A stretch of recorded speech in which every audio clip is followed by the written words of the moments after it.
우리 눈을 마주치면서 예수의 체질이 됩시다. 예수의 체질이 됩시다. 예수의 체질이 됩시다. 그래요. 예, 우리 예수의 체질이 되자, 이런 제목으로 함께 하나님 말씀을 나누기를 원합니다. 제가 알고 있는 지인에게 들은 이야기인데요. 어떤 한 사람이 있었습니다. 이분은 정말 잘 됐습니다. 그러니까 뭐 사업도 성공하고요, 가정도 나름대로 잘 꾸미고, 또 부인도 좋은 부인을 만나서 너무너무 행복한 가정을 꾸미고 그랬습니다. 그런데 한 가지 흠이 있었습니다. 그것은 바로 예수님 믿지 않는다는 거였어요. 그래서 늘 그 아내는 그 남편을 위해서 눈물로 기도했습니다. 함께 예배를 드리기를 원했고, 또 가정에서 함께 주님을 찬양하기를 원했습니다. 그렇게 기도하는데도 남편에게 변화가 없었습니다. 그러던 중 세상에서 절제하지 못하고 살았는지는 몰라도 갑자기 간암이 걸렸어요. 그래서 간암이 걸리니까 이제는 어떻게 해요? 두 손 두 발 다 들 수밖에 없죠. 그 많은 재산도 소용이 없습니다. 사랑스러운 가족도 소용이 없습니다. 그래서 이제 아내의 말을 들을 수밖에 없는 거죠. 그래서 아내가 이제 눈물로 기도하는 가운데 하나님이 기적처럼 이 남편의 이 간암을 치료하셨어요. 근데 치료하는 과정 중에 이 남편이 이런 소원을 했어요. 내가 나으면, 병에서 나으면 내가 주님을 위해서 살겠습니다. 그리고 기도원도 짓고 또 교회도 짓고 재산이 많으니까 그렇게 하겠습니다. 이렇게 하나님 앞에 소원을 했어요. 하나님이 기적처럼 그 병을 낫게 하시니까 이제 어느 정도 그가 조금 자기 마음의 움직임을 따라서 그렇게 했어요. 그래서 기도원을 조그맣게 짓고 봉헌도 하고요. 그렇게 했어요. 근데 문제는 뭐냐? 시간이 가면서 옛 체질이 자기를 붙들고 놓아주진 않는 거죠. 다시 세상으로 나가고 또 타락된 생활을 또 이어가기 시작합니다. 그러다 결국은 나중에 여관에서 홀로 외롭게 시체로 발견되고 말았습니다. 여러분, 저는 이 이야기를 들으면서 우리가 신앙생활을 한다는 것은 여러분 체질이 바뀌어야 되는 것입니다. 하루아침에 어떤 번쩍이는 기적을 경험하거나 어떤 간증거리를 경험했다 해서 그것으로 그 인생이 바뀌는 것이 아니고 여러분 체질이 바뀌어야 돼요. 저는 이런 생각을 해봤으면 차라리 그 사람이 병원에서 간암으로 성령 충만한 가운데 회개하고 돌아가는 것이 오히려 낫지 않게. 무조건 오래 산다고 좋은 것도 아니고 돈이 있다고 좋은 것도 아니라는 것을 저는 느끼게 되었습니다. 여러분, 우리가 신앙생활을 합니다. 이 신앙생활은 그냥 뭐 한두 번 하고 끝나는 것이 아니죠. 일평생 해야 되는 것이죠. 일찍 시작하면 일찍 시작할수록 더 축복이죠. 왜? 그만큼 하나님과 교제하고 거룩하고 그리고 하나님 앞에서 살아가니까 하늘의 상급이 더 크고 놀라운 것이죠. 그러나 늦게 했다고 해서 또 그것도 여러분 불행한 것은 아닙니다. 늦게 된 자가 먼저 된다고 여러분 그때 깨닫고 믿음을 가지고 달려가면 그것도 축복된 길이죠. 그러나 신앙은 생활입니다. 신앙은 잠시 예배드리고 그냥 흩어져서 그냥 세상에서 그렇게 살아가는 것이 아니라 신앙은 삶 속에서 날마다 주님과 동행하는 삶을 살아야 되는 것입니다. 그렇기 때문에 여러분 이 말세를 당한 우리는 날마다 우리가 예수의 체질로 바뀌고 있는지를 점검해야 됩니다. 안 그러면 나도 모르는 사이에 고무줄이 늘어났다가 제자리로 돌아가는 것처럼 돌아가 있는 자기를 발견하고 여러분 참 우리 신앙생활이 힘들고 어려워질 수 있다는 것입니다. 그래서 우리는 체질이 바뀌어야 합니다. 성경에 보면은 하나님의 긍휼로 말미암아 구원을 받은 한 가족 이야기가 있습니다. 롯입니다.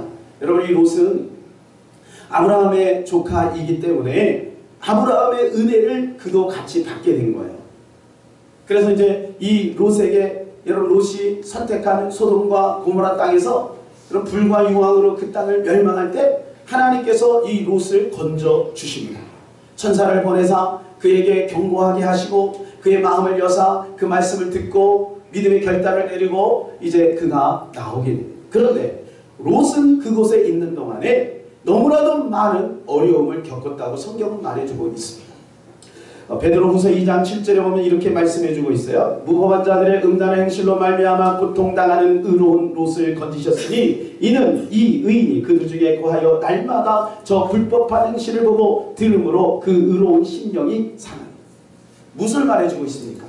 그가 아무리 의인이라도 여러분 내가 어떤 환경 속에 처해 있고 누구를 만나고 여러분 어떤 환경 속에 살아가느냐 이것을 우리가 부정할 수 없다. 내가 늘 만나는 그 사람, 내가 소속되어 있는 그 어떤 공동체나 그 공간, 여러분 이 세상에 있는 물결이 끊임없이 우리에게 밀려 들어와서 의로운 롯의 마음의 심령을 상하게 한다는 거예요. 그러면 여러분 우리는 선택이 중요한 것입니다. 이 롯은 소돔과 고모라 땅을 선택한 거예요.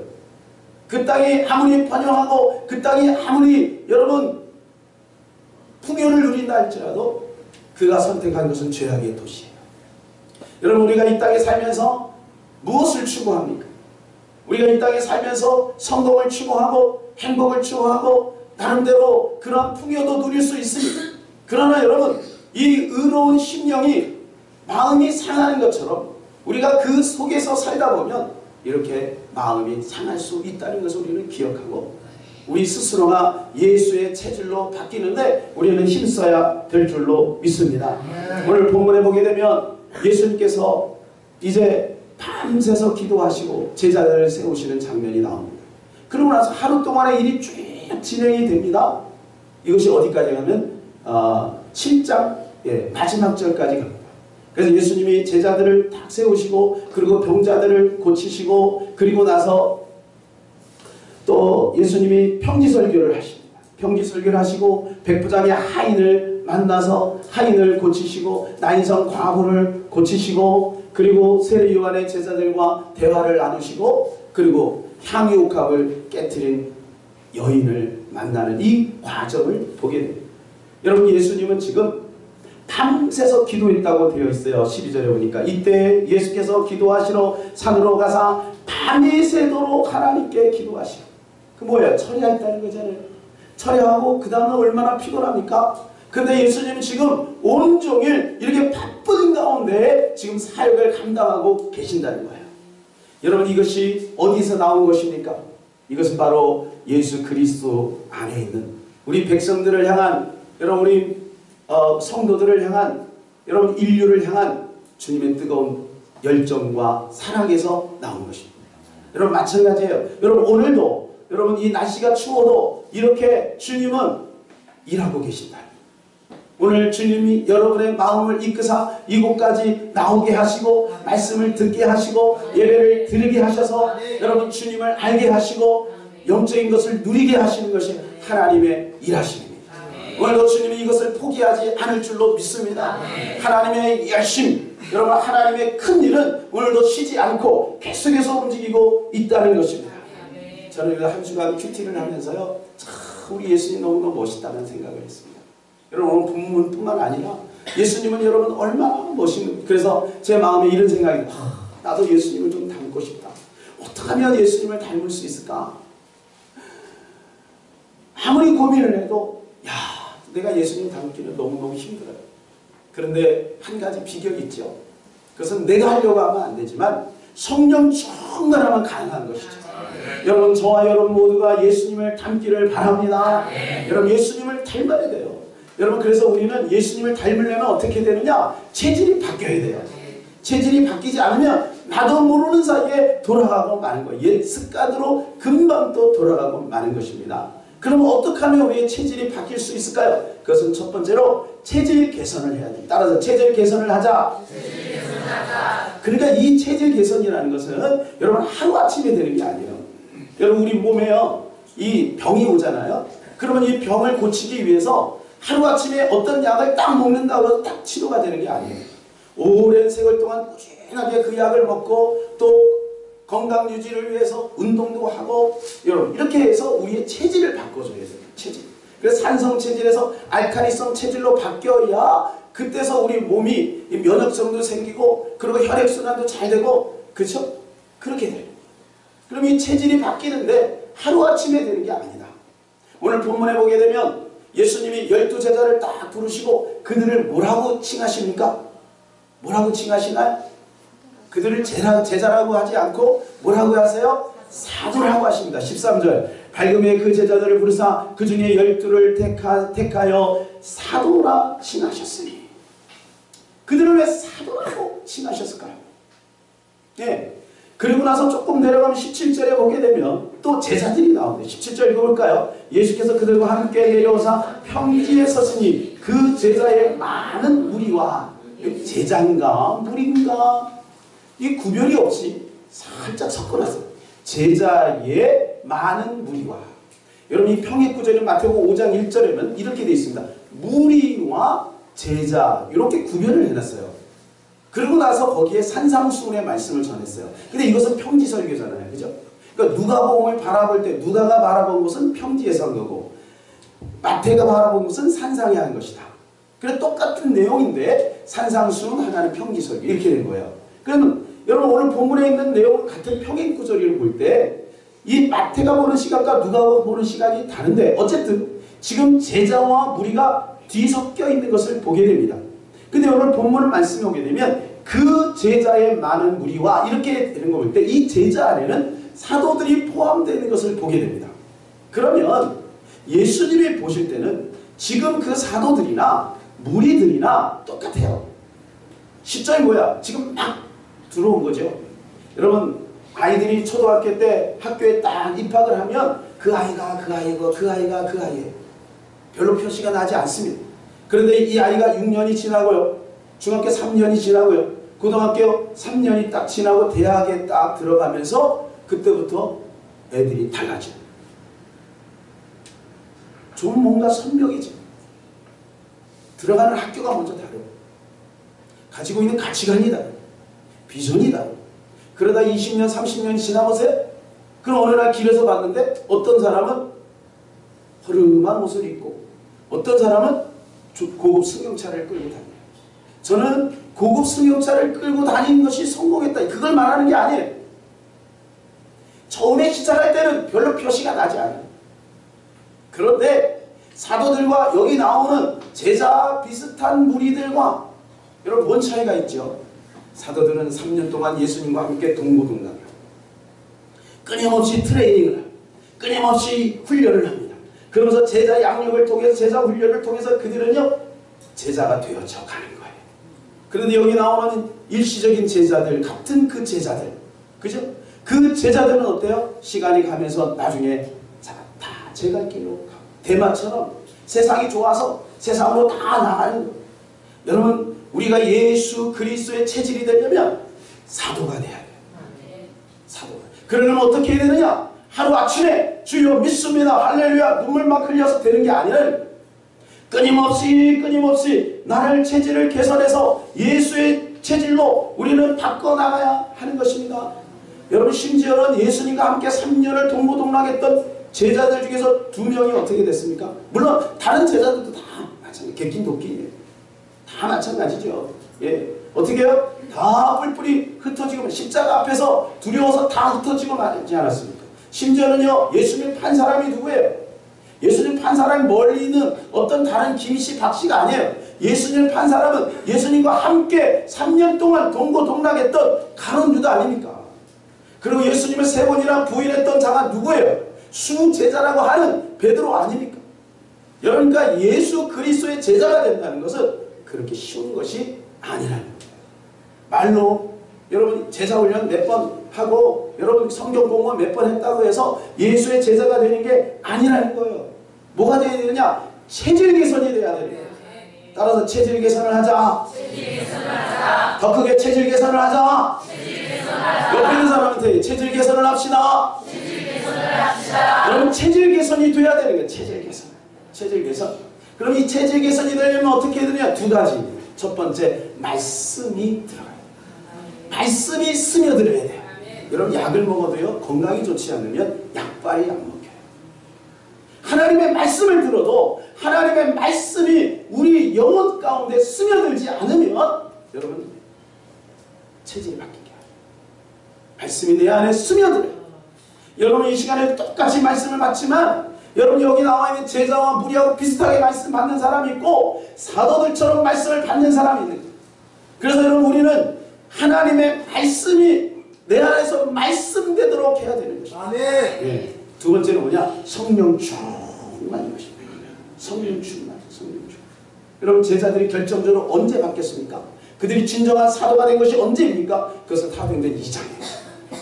그들이 성령 충만함을 받고 나니 그들은 비로소 사도의 모양과 사도의 특성이 나오기 시작합니다. 그래서 우리는 성령 충만함을 받아야 우리 인생이 바뀌게 되는 것입니다. 여러분 그런데 성령 충만함을 받는다고 되는 게 아니에요.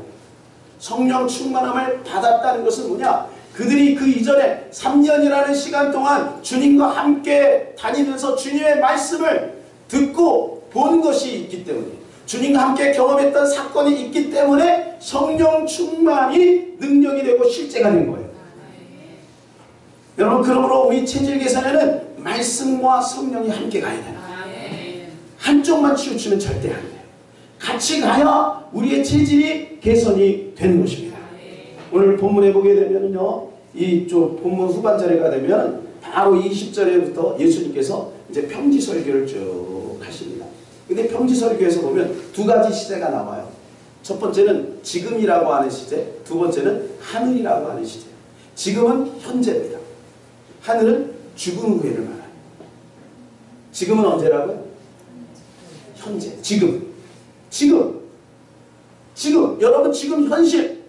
2016년도 1월 24일 지금 살아가는 현실.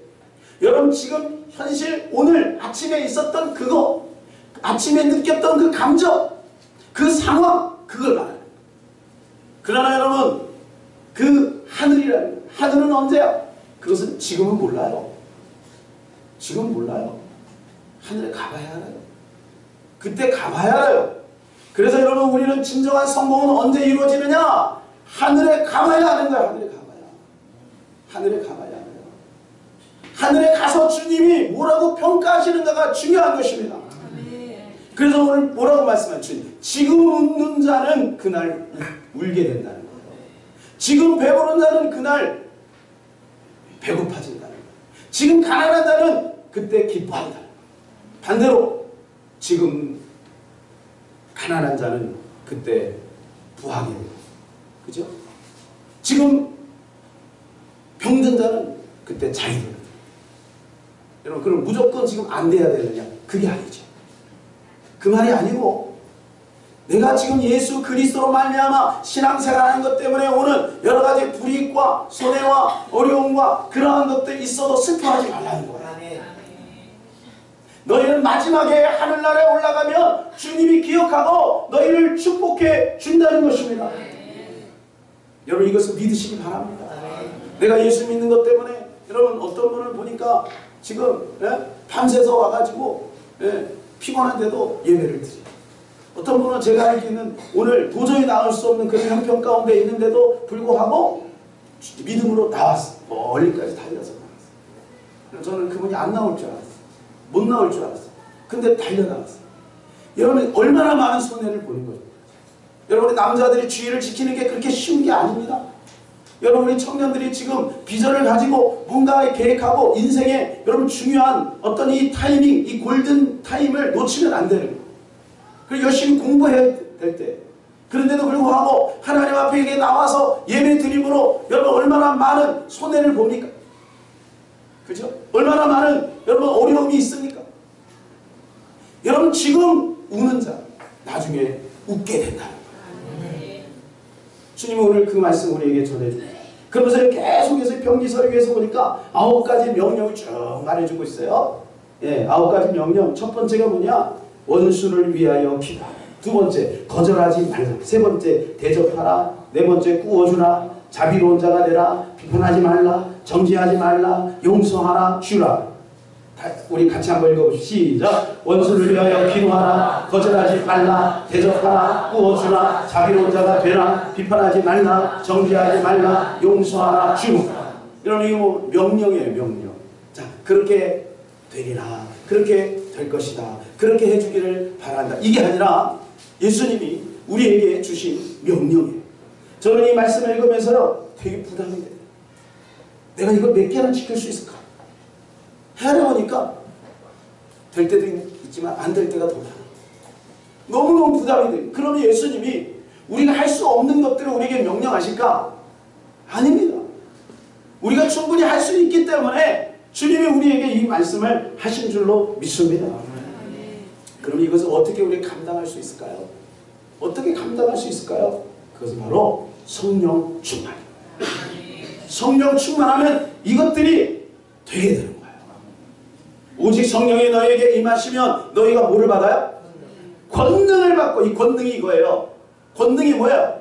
나가서 막 귀신 쫓아내고, 물론 그것도 권능입니다. 권능을 받고 여러분 놀라운 일을 막 해야 그것도 권능이죠.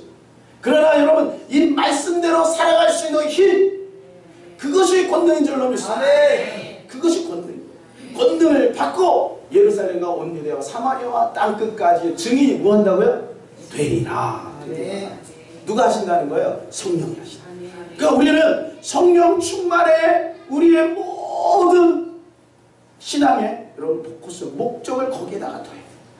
그래서 성령 충만을 받게 되면 그 다음부터 되어지는 역사가 나타날 줄로 믿습니다. 그 증거가 뭡니까? 사도행전의 초대교회 성도들이요, 성령 충만을 받고 그들이 보이는 반응을 보면 알 수가 있어요. 그들은요 무소유로 살았어요. 가지고 있는 재산을 다 팔아서 가난한 사람들에게 다 나눠줬습니다. 여러분 만일에 우리가 성령 집회 한번 딱 하고 나서 여러분 성령 충만하시죠? 집에 가서 싹 팔아갖고 갖고 오세요. 교회로 다 갖고 오세요. 그런 저는 완전 이단돼요. 이게요 사도들이 그렇게 합시다 해서 된 게 아니라 그들이 자발적으로 한 거예요. 자발적으로. 여러분 물질은 우리 인생에서 아킬레스건. 물질을 어떻게 쓰는 것을 보면 그 사람의 가치관이 나옵니다. 근데 이들은요 어떻게 했어요? 물질을 다 팔아서 교회에다 다 바치고 이걸 가지고 쉽게 말해서 다 나눠 가진 거예요. 가난한 사람과 다 공유한 거예요. 네. 이게 어떻게 가능하죠? 이게 어떻게 가능하죠? 성령 충만하면 된다는 거예요. 그러니까 여러분 보고 뭐 재산 갖고 오라는 얘기 아니에요. 겁내지 마세요. 네. 여러분 이 9가지 명령이 우리의 힘으로 안 되지만 성령 충만하면 가능하다. 그것을 말씀해 주고 있는 거예요. 문제는 뭐냐? 지속이다. 예배 드릴 때는 될 것 같은데 세상에 나가면 현실을 보고 상황을 보면 안 되는 거예요. 어떻게 그게 되겠습니까? 안 되는 거예요. 그러니까 우리는 이 지속을 해요. 지속. 성령 충만 지속. 그럼 어떻게 하면 이 성령 충만함을 지속할 수 있을까? 여러분 스스로 그걸 터득해야 될 줄로 믿습니다. 예배를 통해서 하시든지 큐티를 통해서 하시든지 아니면 정기적으로 시간을 정해서 기도하면서 하시든지 아니면 하루에 성경을 한 10장씩 읽으면서 하시든지 금식을 하면서 하시든지 성령 충만함이 지속이 된다면 우리 가운데 끊임없는 이런 놀라운 기적과 능력과 은혜가 나타나게 될 줄로 믿습니다. 한 가지 여러분 힌트를 드리면 하나님의 선하고 아름다운 것들, 좋은 것들은 아니 그것뿐만 아니라 여러분이 육신의 삶 속에서도 마찬가지예요. 세상의 삶 속에서도 마찬가지예요. 우리의 삶 속에서도 중요한 것들은 그냥 되는 게 자동으로 되는 게 아니에요. 다 어떻게 내가 억지로 해야 돼요. 억지로. 일부러 해야 돼요. 여러분 지금 다 안 웃고 있잖아요. 그죠? 웃으려면 어떻게 해야 돼요? 안 웃는 건 자연스러운 거예요. 길거리에서 내가 히치히치 웃고 다니면 미친 사람이라고 해요. 누가 좋아하겠어요? 안 웃는 건 다 당연한 거예요. 그런데 내가 웃으려고 하면 웃어야 되겠다는 의지가 발동해야 되는 거예요. 여러분 공부하는 게 쉽습니까? 노는 게 쉽습니까? 네? 공부하는 게 쉽습니까? 이거 대단하십니다. 이런 분도 있을 수는 있어요. 존경스럽습니다. 여러분 그러나 대부분 노는 게 쉽지요. 네? 공부하는 거는 부담스러운 거예요. 네? 여러분 놀면서 부담스러워. 노는 게 너무 힘들어. 짜증나 죽겠어. 왜 이렇게 자꾸 나하고 놀라 그래? 그런 사람이 있습니까? 없어요. 여러분. 예? 여러분 아침에 일찍 출근해가고 7시 새벽밥 먹고 6시에 막 일어나고 새벽밥 먹고 아침에 일찍 출근해서 뭐 스트레스 받아서 일하는 게 쉽습니까? 아니면 집에 누워갖고 TV 보면서 뒹굴뒹굴 하는 게 쉽습니까? 예? TV 보면서 뒹굴뒹굴 하면서 스트레스 받아서 죽겠어. 힘들어 죽겠어. 이런 사람 있습니까? 아무도 없어요. 예. 그렇죠? 예. 그런 거예요, 여러분. 그게 뭐예요? 여러분 우리가 이 세상에서도요 성공하려면요 가만히 있으면 안 돼요. 억지로 해야 돼요. 공부하기 싫어도 해야 돼요. 해야 되는 거예요. 여러분 헌신하기 싫어도 해야 되는 거예요. 그래야 상급이 있는 거 아니겠습니까? 예. 그래서요 오늘 누가복음 6장 46절 49절에 뭐라고 말씀해 주고 있어요?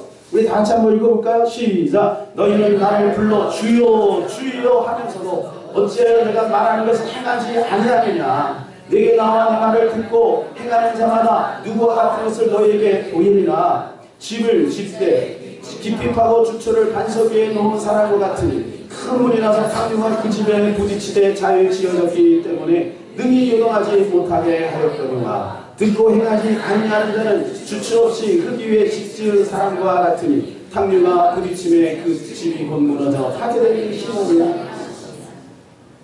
이것은 야고보서에 뭐라고 말씀해 주고 있습니까? 행함이 없는 믿음은 죽은 것이다. 주여 주여 한다고 너희가 믿음 있는 사람이 아닙니다. 주여 주여는 다 할 수 있습니다. 중요한 건 주여 주여 하지 말라는 거 아니에요. 또 이따가 기도할 때 주여 주여 안 하고 그냥 그거 하지 말라는 주 이러지 마시고 주여 주여 하시고 중요한 건 행하는 거예요.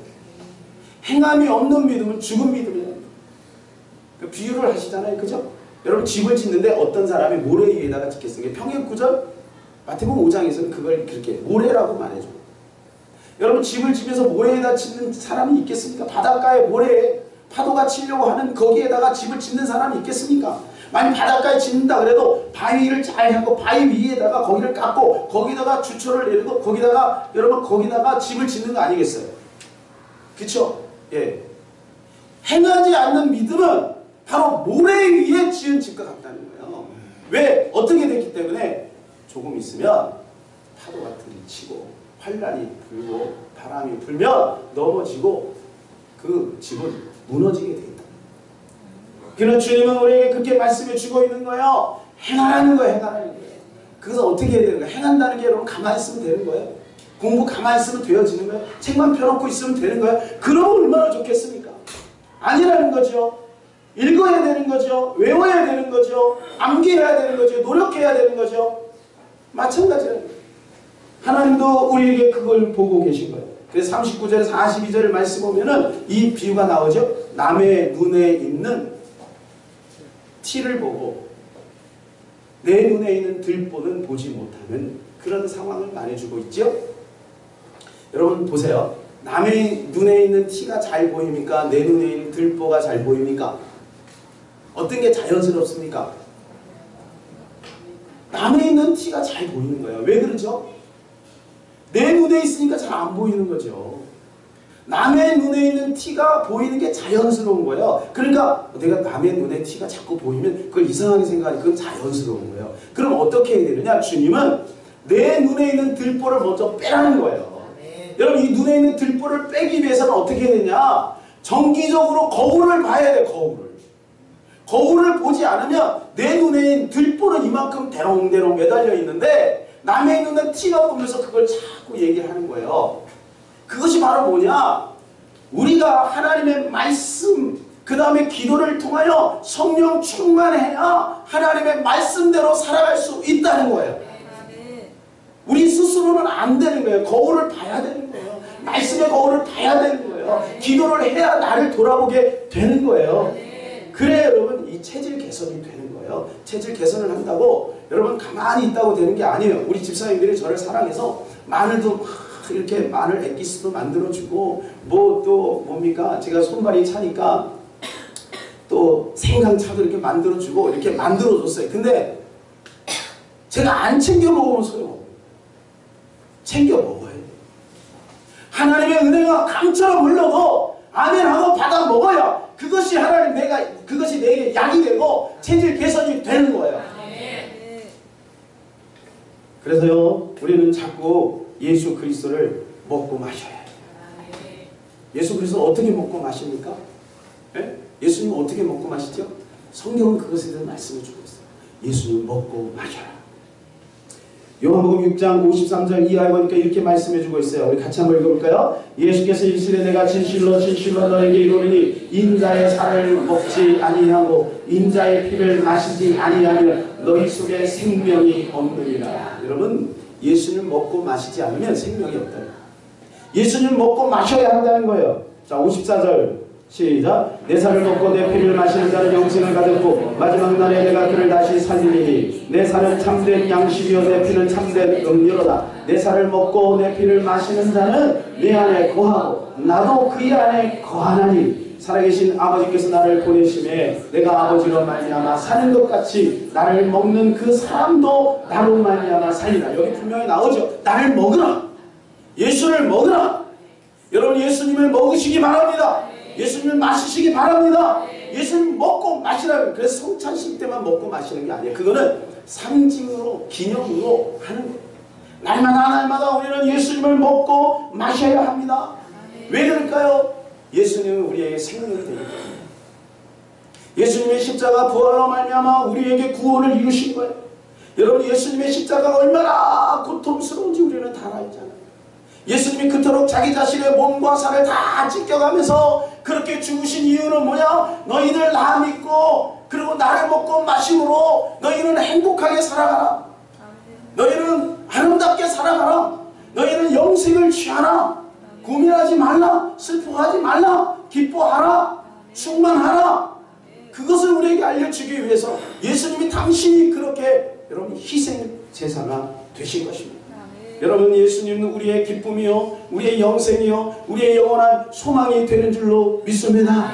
그래서 예수님을 자꾸 바라보세요. 예수님을 자꾸 부르세요.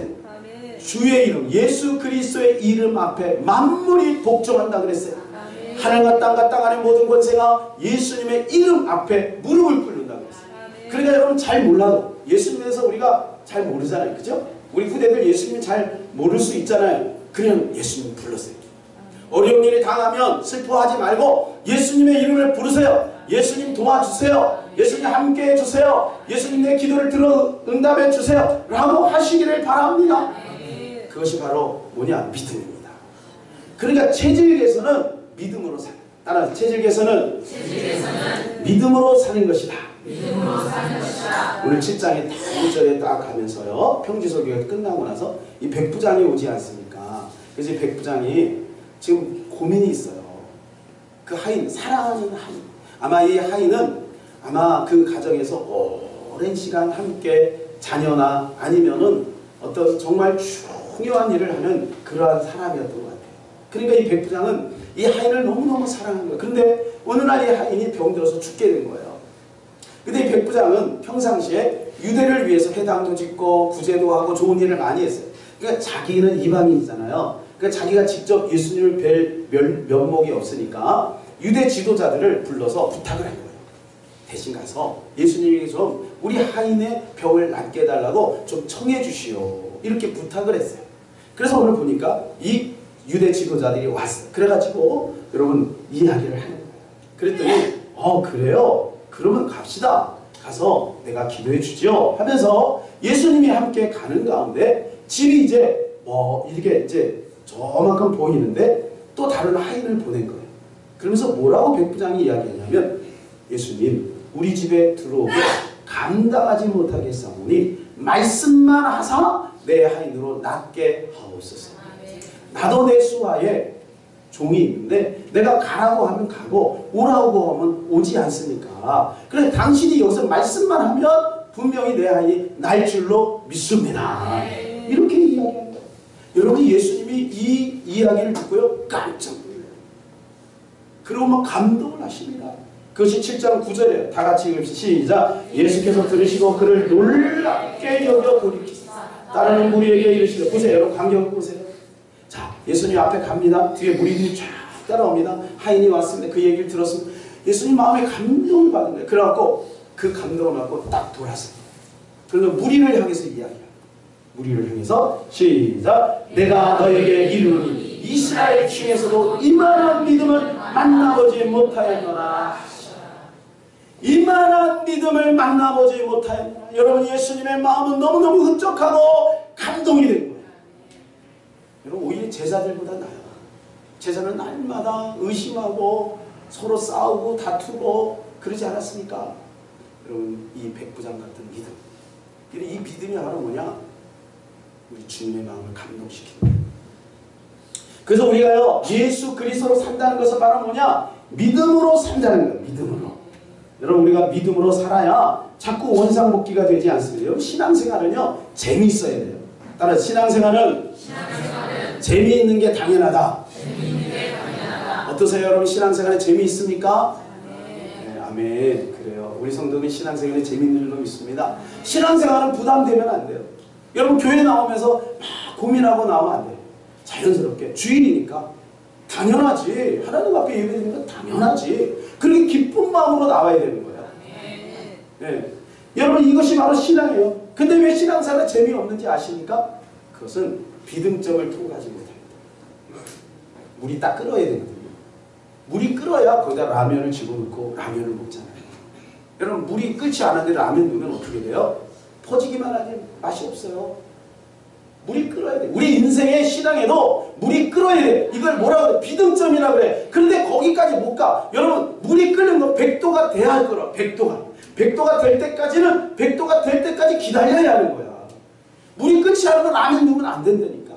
물이 끓어야 라면 넣는 거예요. 거기에 결과가 나오는 거예요. 여러분은 지금 물이 끓으려고 하는 단계에 있는 줄로 믿습니다. 어떤 사람은 지금 물이 끓고 있는 사람도 있는 줄로 믿습니다. 물이 끓어야 돼요. 물이 배배배 끓어야 돼요. 그래서 많은 사람이 여기 끓는 데까지 못 가고 중간에 다시 내려가고 안 끓어지네, 안 되네 자꾸 제자리에. 그러니까 신앙생활에 재미없죠. 여러분, 우리 가운데 주님은요, 기적이 상식이 되도록 하셨습니다. 여러분, 예수님 만나면 무리를 걷게 되고, 예수님 만나면 오병의 기적이 나타나고, 예수님 만나면 하늘에서 만나가 내려지고, 여러분, 홍해 갈라지고 여리고가 무너진 건 당연한 것입니다. 그것은 어려운 것이 아닙니다. 여러분, 우리 가운데 2016년도에 이러한 역사가 나타나게 될 줄로 믿습니다. 작년 한 해 동안 우리는 그건 많이 경험했죠. 많이 경험했죠. 여러분, 그것을 자꾸 떠올려 보시기를 바랍니다. 그리고 안 됐던 그런 걸 못 본 사람은 올 한 해 기대하시기 바랍니다. 하나님은 역사하실 거야. 나를 도와줄 거야. 반드시 믿음점을 통과하게 될 거야. 믿음의 역사는 나타나게 될 거야. 여러분, 이렇게 믿으시기를 바랍니다. 예. 믿음은 바로 뭐냐? 믿음은 내가 믿습니다. 이거보다 믿음은 뭐가 필요하냐?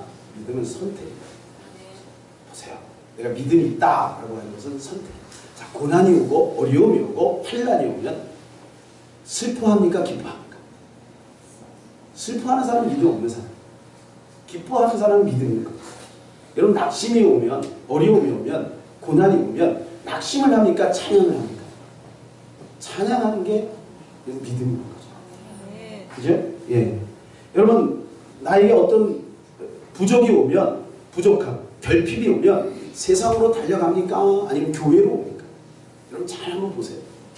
어려움이 오면 하나님께 와서 하나님 앞에 작정하고 기도합니까? 아니면 세상에 나가서 사람을 찾아오고 여러분, 환경을 어떻게 좀 바뀌어보려고 그렇게 합니까? 여러분, 고난을 당해보면 이 사람이 믿음이 있는지 없는지를 알 수가 있어요. 또 무엇을 통해서 알 수 있냐면 이 사람이 이익을 선택하는지 아니면 믿음을, 신앙을 선택하는지를 보면 이 사람이 믿음이 있는지 없는지를 알 수가 있어요. 여러분, 오늘 여러분 모든 건 다 이기고 주일날 나왔잖아요. 여러분, 믿음이 있는 사람이에요. 주일은 하나님의 날이에요. 하나님의 날. 주일은 온전히 지켜야 되는 거예요. 그래야 하나님이 여러분에게 진정한 복을 주는 거예요. 제가 제자 양육하면서 우리 남자분들에게 이런 얘기를 했어요. 아무리 내가 돈을 1000만 원을 벌어도, 여러분 좀 이해하기 쉽게 제가 이렇게 좀 산술적으로 말씀드리게 좀 이해를 하세요. 내가 돈을 1000만 원을 번다 할지라도 가정에 문제가 생겨서 1100만 원이 나가면 내가 돈을 500만 원을 벌어도 여러분 100만 원 쓰고 알뜰하게 해서 400만 원을 저축할 수 있다면 어떤 게 더 많이 버는 거예요? 예? 어떤 게 더 많은 거예요? 아니 1000만 원 벌었으니까 1000만 원이 더 많이 버는 겁니까?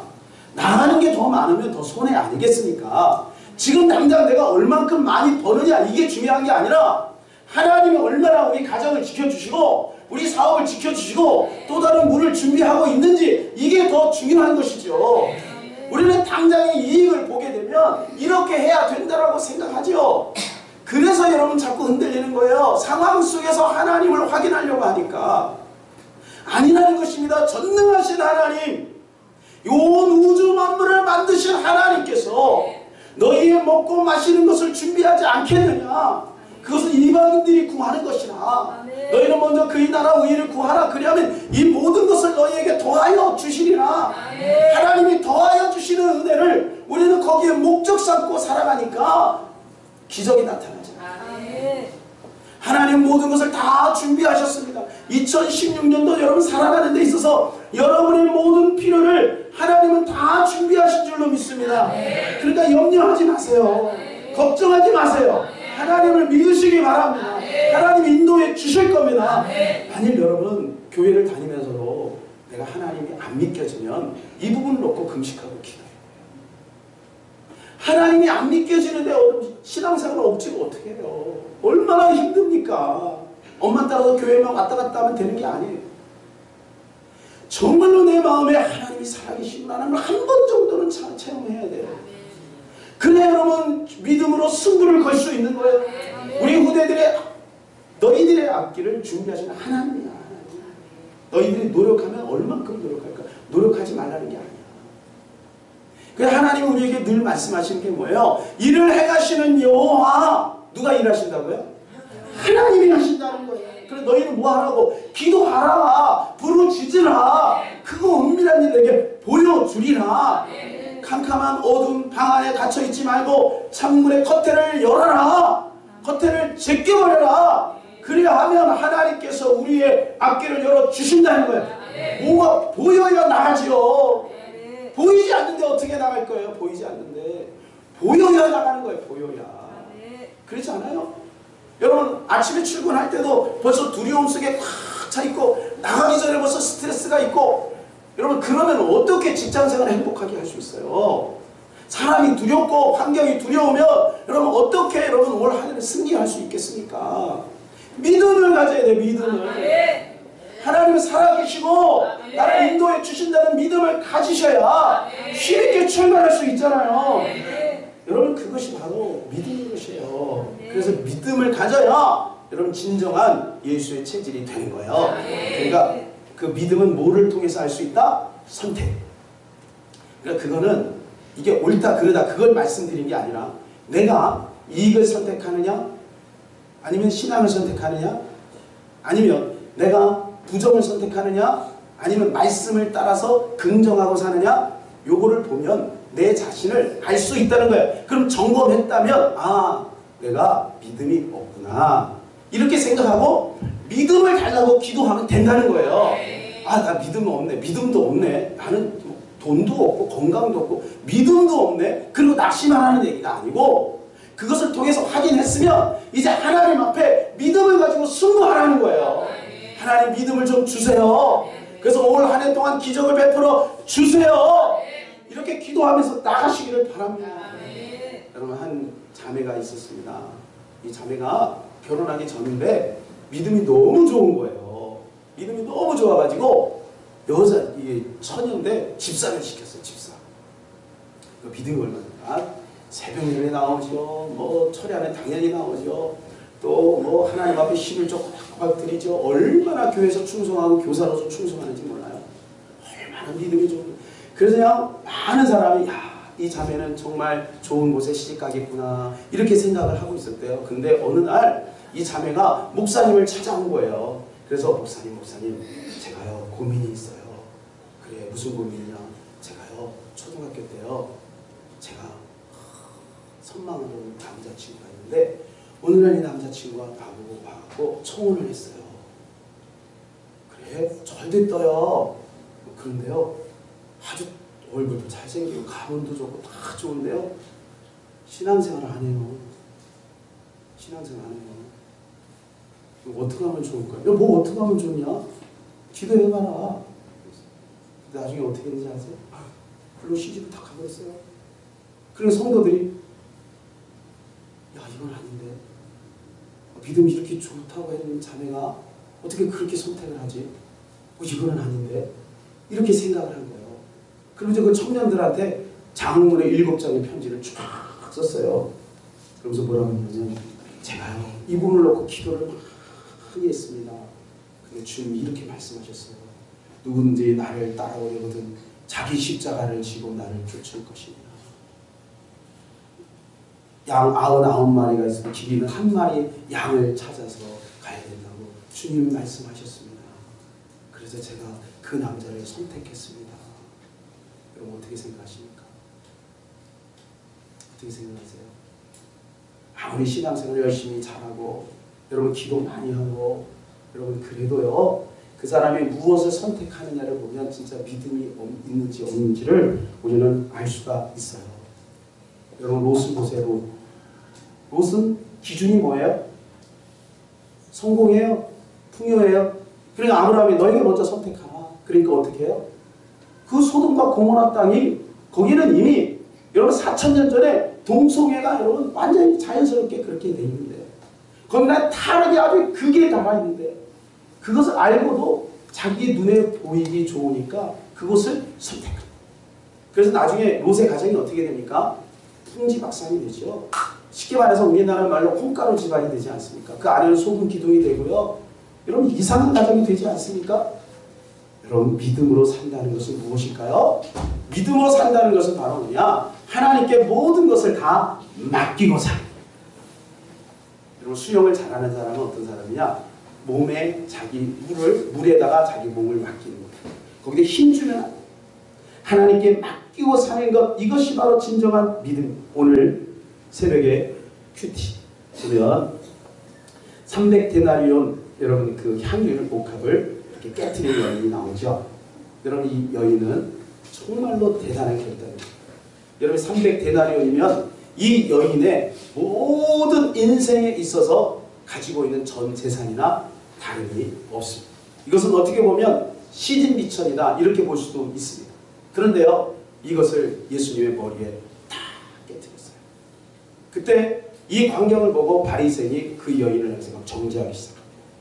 그죠? 다른 평행 구절에는 뭐라고 해요? 가룟 유다가 되겠죠. 그것을 팔아 가난한 사람들에게 주면 얼마나 수백 명 수천 명이 위로를 받고 힘을 얻을 텐데 이렇게 낭비하는가? 이렇게 허비하는가? 이렇게 막 정죄를 했잖아요. 근데 예수님 뭐라고 했어요? 이것은 나의 마지막을 준비한 것이다 라고 이야기하면서 그녀를 칭찬을 하는 것을 볼 수가 있습니다. 그래서 예수님 마지막에요 마가복음 14장 9절에 보면요 이렇게 그 여인을요 여러분 칭찬하십니다. 한번 같이 읽어볼까요? 마가복음 14장 9절 시작. 내가 진실로 너에게 이르노니 온 천하에 어디서든지 복음이 전파되는 곳에는 이 여자가 행한 일로 말하여 그를 기억하리라 하시나. 쉬운 게 아니지만 주님이 보실 때 이 여인은 정말 귀한 것을 드린 것입니다. 네, 여러분에게 300데나리온을 갖고 오라는 얘기가 아니에요. 여러분 진정한 믿음은 무엇인가?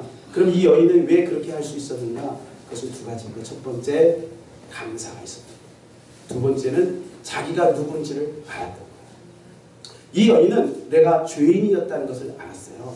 그래서 이 바리새인에게 이야기하죠. 예수님이 50데나리온 빚진 자가 있었고 500데나리온 빚진 자가 있었다. 어떤 게 큰 빚이죠? 네? 우리 후대는 어떤 게 큰 빚이야? 50데나리온과 500데나리온 어떤 게 큰 빚이야? 그렇죠. 500데나리온이 큰 빚이죠. 500데나리온 빚진 자와 50데나리온 빚진 자가 있는데 둘 다 탕감을 해줬어요. 그럼 어떤 사람이 감사하겠어요? 피부에 와닿지 않으세요? 여러분이 5억이 빚져 있어요. 5억이 빚져 있어요. 근데 내 친구는 한 500만 원 빚져 있어요. 자, 근데 둘 다 탕감을 받았어요. 그러면 누가 감사하겠어요? 당연히 5억 빚진 자가 탕감을 받았으니 감사하겠죠. 그렇죠? 여러분 이 여인이 그랬다. 이 여인은 자기 자신을 아는 거예요. 내가 죄인, 죽을 죄인인 것을 아는 거예요. 이 죄에서 해방되고 예수님 만나서 영생 구원 얻고 죄에서 해방된 것이 너무너무 감사한 거예요. 그래서 여러분 이것을 주님 앞에 드린 거예요. 이거 드리면 복 받으려고 드린 게 아니라 너무 은혜가 감사해서 드린 거예요. 누가복음 7장 47절 48절 우리 다 같이 읽겠습니다. 시작. 이러므로 내가 너희에게 말하노니 그의 많은 죄가 사하여 줬도다. 이는 그의 사랑함이 많으니라. 사함을 받은 일이 적은 자는 적게 사랑하느니라. 이 여자에게 이르되 내 죄 사함을 받았느니라 하십니다. 예수님이 보신 것은 그걸 말해주고 이 여인은 그것을 깨달았다. 여러분 오늘 우리는 진정으로 예수의 체질로 살아가야 될 줄로 믿습니다. 예수의 체질의 개선이 필요하고요. 이 체질 개선을 우리가 확인하기 위해서는 내가 믿음으로 사는가 믿음으로 안 사는가 이걸 보면 알 수 있다는 거예요. 믿음으로 산다는 것은 뭐를 통해서 알 수 있다고요? 선택을 보면 알 수 있다고요. 그것은 낙심만 하고 그것을 알려주는 게 아니라 나에게 믿음이 없음을 알려주기에 믿음을 회복하기 위해서 다시 믿음으로 도전하라고 하나님께서 알려주신 것을 알고 올 한 해 우리는 무엇보다도 믿음으로 승부하는 저와 여러분 되시기를 예수님의 이름으로 축원합니다.